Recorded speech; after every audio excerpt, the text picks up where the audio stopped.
किसी ने क्या खूब कहा है कि रक्तदान और कन्यादान ये बहुत ही महत्वपूर्ण दान है और ये दान हमेशा करना चाहिए। ये स्टोरी एक चार दोस्त की है, राम, श्याम, अमित और विशाल। ये चारों दोस्त एक बार क्या होते हैं ना कि एक होटल में मिलते हैं, वहां पे कुछ खाने के लिए, और वो लोग खा रहे थे और कुछ बातें कर रहे थे कि हम लोग फिर से 1 जनवरी को हम लोग चारों दोस्त मिलेंगे। यहीं पे इसी होटल में हम लोग चारों दोस्त मिलेंगे।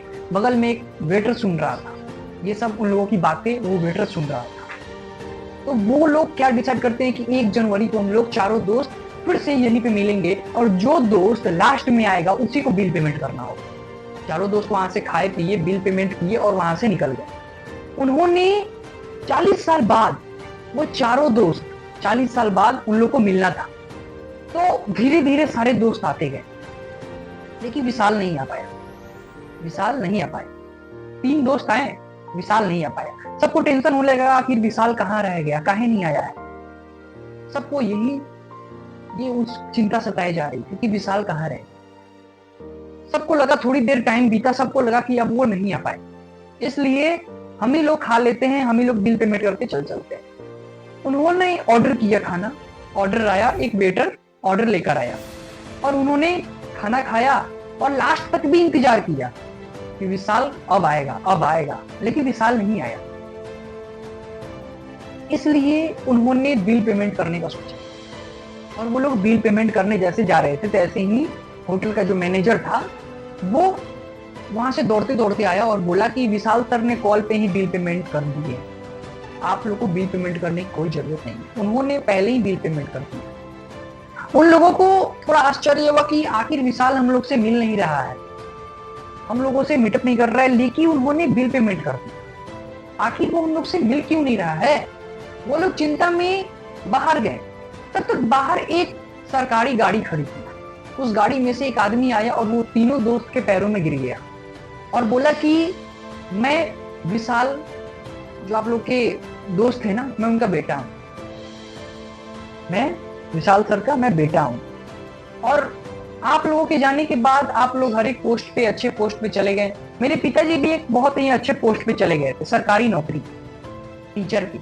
वो एक सरकारी टीचर बन गए और उन्होंने मुझे पढ़ा लिखा कर आज कलेक्टर बना दिया है। आज मैं एक कलेक्टर हूं। और उन्होंने कहा था कि बिल पेमेंट कर देना तुम। उनको पता था कि मैं 1 जनवरी तक मैं नहीं पहुंच पाऊंगा, इसलिए उन्होंने मुझे कहा था कि तुम जाकर बिल पेमेंट करा दो। और उन्होंने 1 महीना पहले ही सारा अरेंज करके रखा था। उनको पता था कि मैं 1 जनवरी को नहीं पहुंच पाऊंगा। ये स्टोरी 4 दोस्त पे नहीं है, ये स्टोरी हम लोगों पे है। हम लोग जल्दी किसी को समय नहीं दे पाते हैं। हम लोगों के पास इतना टाइम नहीं है कि हम लोग किसी के पास 5 मिनट कॉल करके उसका हाल चाल पूछें। कभी शादी या फंक्शन में मिले तो हाल चाल हम लोग पूछ लेते हैं, लेकिन किसी को समय नहीं दे पाते। वो लोग चारों दोस्त जो थे ना, मिलने वाले थे होटल में। तो 3 दोस्त ने क्या तय किया कि 40 साल बाद नहीं, 40 दिन बाद हम लोग, अब हर एक 40 दिन बाद हम लोग मिलेंगे।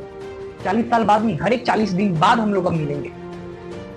तो उन्होंने 40 दिन बाद हर अपने अपने दोस्तों के पास मिलना शुरू कर दिया, फोन पे बात करना शुरू कर दिया, एक विशाल के चलते।